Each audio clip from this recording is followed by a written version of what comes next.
Good morning, good afternoon, good evening to each and everyone, especially those at the other side of the world. There is no time and space between us, there is only this present moment, and we are one. Today we continue on the second day of the Novena to the Divine Mercy and on Diary Entry 12:12. Jesus said, "Today bring to me the souls of priests and religious, and immerse them in my unfathomable mercy. It was they who gave me the strength to endure my bitter passion. Through them, as through channels, my mercy flows out upon mankind." Most merciful Jesus, from whom comes all that is good, increase your grace in us, that we may perform worthy works of mercy, and that all who see us may glorify the Father of mercy, who is in heaven. The fountain of God's love dwells in pure hearts, bathed in the sea of mercy, radiant as stars, bright as the dawn. Eternal Father, turn your merciful gaze upon the company of chosen ones in your vineyard, upon the souls of priests and religious, and endow them with the strength of your blessing for the love of the heart of your Son, in which they are enfolded. Impart to them your power and light, that they may be able to guide others in the way of salvation, and with one voice sing praise to your boundless mercy for ages without end. Amen. Ikalawang araw. Ngayon, dalhin mo sa akin ang mga kaluluwa ng mga pari at relihiyoso, at ilubog sila sa aking hindi maarok na awa. Sila ang nagbigay sa akin ng lakas upang matiis ang aking mapait na pasyon.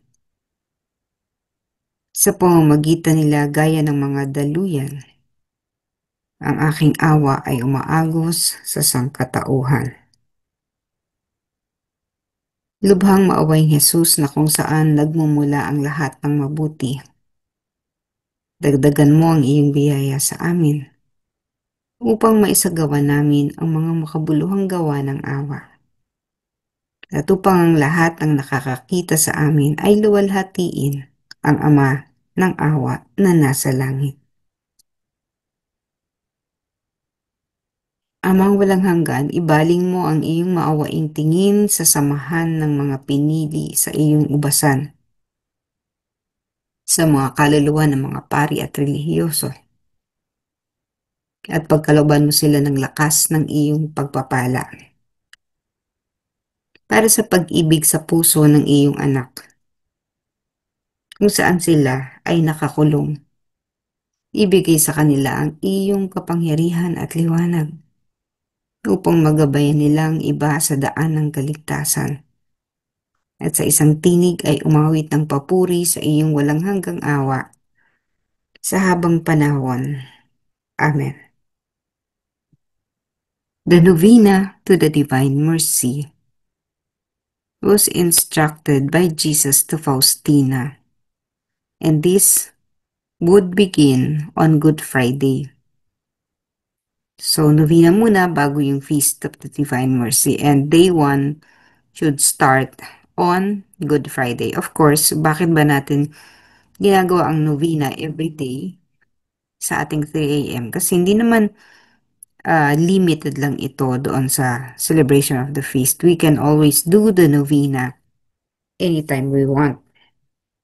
So sa atin, to be consistent, we hold the novena for 9 days and then we pause on the 10th day and then start the cycle again.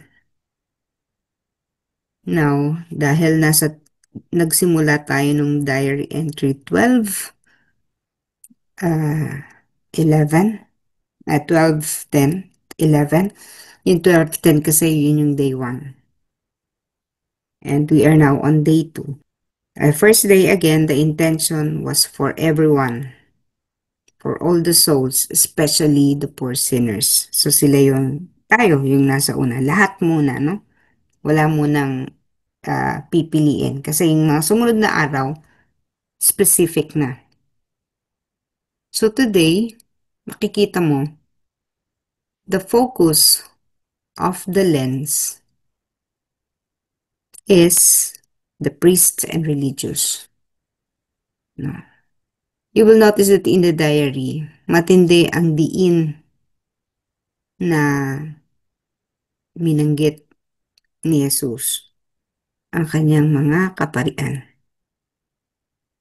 Maraming habilin si Jesus or instruction kay Faustina na sabihin sa aking mga pari, tell my priest na ganito, ganyan. Marami yan, ano? Iba na daanan na natin. Bakit mahalaga ang mga pari? Kasi sila yung daluyan ng awa. Hindi ibig sabihin sila lang, no? Hindi ko sinasabing sila lang. No? Pero uh, significant amount of grace is channeled through the priest sa pamamagitan ng banal na misa. No one sa ngayon, wala namang iba na nakakapag-officiate ng misa maliban sa ating mga pare. And without them, paano mabubuksan ang pintuan ng langit para bumaba ang awa? It is through the consecration which can only be performed by our priests, not even the nuns, no? Yung mga pare in particular. Sila yung authorized to conduct, to officiate, to do the ceremony, to do the consecration. And in the process of the Mass, the Holy Mass, napubuksan ng langit kung ano yung nagaganap sa langit ay nagaganap sa lupa. Yun ay sa pamamagitan ng misa. So tayo, hindi natin yan gasinong nauunawaan.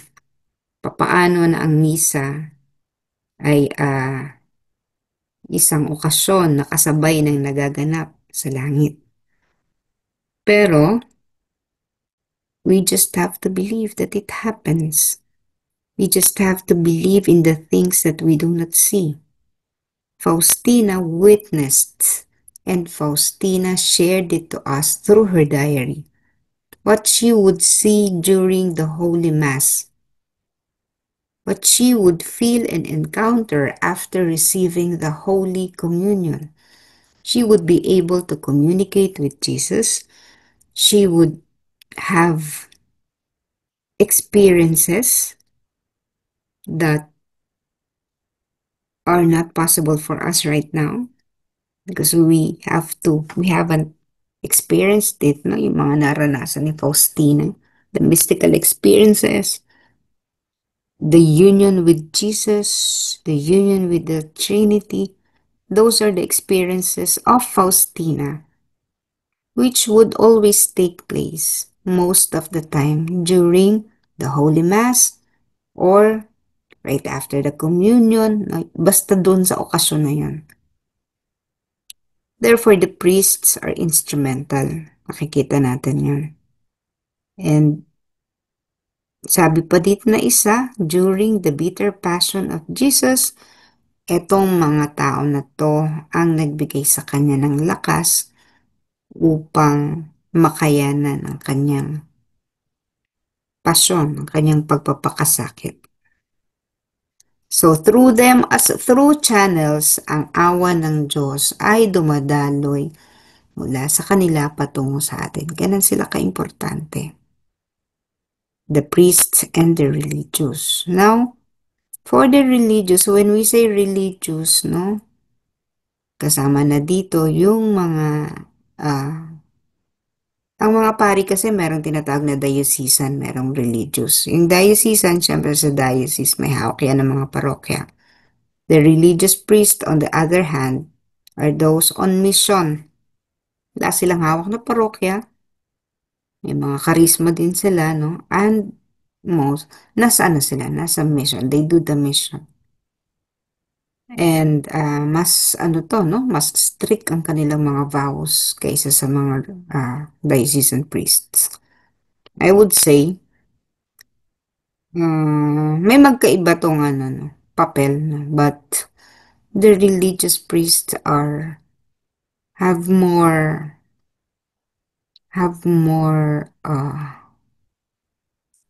parang mga rule of law, no? Parang mga ganun. I forgot the term for the rule of law, pero yan yung mga order na that they take, no? Whenever they took this vow. So, mas seryoso yan sa vow of poverty yung sa religious life. Anyway, no? So, that is the purpose. Kaya, dapat kaya nga sinasabi na, we always have to pray for our priests. Because if we would not pray for them, malakas ang tukso para sa kanila. The snares of the devil are planted everywhere near our priests and religious. Kasi yan ang wawasakin. Kasi nga siya yung channel eh. So parang ganito, sa isang digmaan, ang pupuntirihin mo syempre, yung pinakaulo kung saan nagmumula ang kapangyarihan sa isang digmaan, no? So if it's between two kingdoms, syempre ang ultimate goal mo mapabagsak ang hari. Katulad ng isang chess na laro sa chess. Na your ultimate goal is to checkmate. Na-checkmate ang hari. So, yun yung magpapabagsak. That's why the devil focuses on these souls, the souls of the priests. Mayroong, syempre, because they are also in the process of evolution, spiritual evolution, marami sa kanila ay nalalaglag. Syempre, hindi naman yan banal. Kung meron 100 pare, yung 100 na yan, hindi yan lahat banal. No, marami din dyan, yung, di ko alam, no? I would not give any statistics, but for 100 priests, hindi yan lahat banal, maybe 1, 2, no? Tingnan mo yung mga nagiging saints, no? Di naman lahat yan mga pare. Hindi lahat yan obispo. Hindi lahat yan pope, no? Mas marami pa rin syempre yung hindi nagiging ganon. So we need to pray for our priests, lalo ngayon sa propagation of the divine mercy. If the priest would not allow us to spread the devotion in their parish, wala po talaga. Hindi natin yan mapapalaganap. Pwede natin yan ipalaganap, pero medyo may pagka uh, individual or personal, no? Dahil devotion mo lang ito, nagpapalaganap ka. Walang problema doon. Pero hindi ka pwedeng magtayo ng maraming grupo, ng kung ano-anong grupo, or pumasok sa parokya kapag hindi ka pinayagan. So, maaaring mga kapitbahay mo lang or ilang mga taong pwede mong maakay. Pero parang kolorum ba, no? Parang ganun. And kung magbubuo ka ng walang pahintulot nila, maaari ka pang i-disband. Of course, hindi maganda yun. Kasi if your intention is really pure to spread the divine mercy devotion, hindi ano yun, no? Pero that would be part of the challenge. Sabi nga ng isang paring kakilala, kasama yan sa ating trabaho. We have to deal with priests who would not support us. Pero sa pagdi-deal natin sa mga priest na hindi sumusuporta sa atin, hindi naman ibig sabihin yung titirahin natin, aatakihin natin. The best weapon, again, is to pray for them. Kaya lagi natin sila isinasama sa ating panalangin every 3 o'clock in the morning. We pray for them. Not just during the second day of our novena, but all throughout. We pray for them. At kahit hindi tayo nagno-novena, sinasabi nga ng mga pari, panalangin nyo kami, pagdasal nyo kami. Seryosohin natin yun. When they ask for prayers, let us pray for them. Let us pray that many male, men and women enter the religious life. Hindi lang lalaki, no? Hindi lang priests. Let us pray that many enter the religious life because it's an offering of the self. Hindi naman lahat mag-o-offer ng sarili. Halimbawa, you ran into politics, no? You ran into position in the government. Hindi naman yun ganap na pag-aalay ng sarili. Although ang tawag sa kanila ay public servant, pero iba ang level ng pumapasok sa religious life. Because it is a selfless offering. Hahayaan mo ang sarili mo na malusaw, hubaran, no? Ridiculed, all in the name of Jesus. Because when we follow Jesus, magiging katulad tayo ng sinusundan natin. We will have to endure all the sufferings na nakalaan din sa ating hagdanan.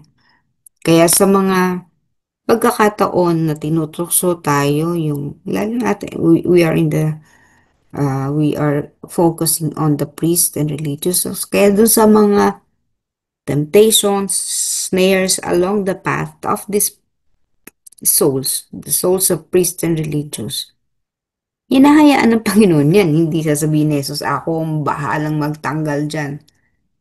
Hindi niya yan tatanggalin. Hahayaan po niya yan. Iaalaw yan. The Lord Jesus will allow all those snares, all those temptations. Katulad din ng Diyos Ama. Inalaw niya o hinayaan niya na maganap sa kanyang anak ng pagpapakasakit. All those temptations. The 40 days when Jesus was there on top of the mountain, tinokso siya ng demonyo. Hinayaan ng Diyos Ama yun. Bakit kailangan hayaan? Because that is a training. That is the school. No? Isang lunsaran nyo ng pag-aaral. Kasi kung hindi dadaanan yun, walang challenge. How will you pass the tests? So, temptations are tests. Hindi yan work of the devil lang talaga per se. Parang, ano pa nga yan, nakakatulong pa yan para sa paglago ng ating kaluluwa. And that is why we need to pray for the priest kasi pag mahina pananampalataya, hindi naman kasi pare, malakas ang pananampalataya at pananalig sa Diyos, no? Hindi yun,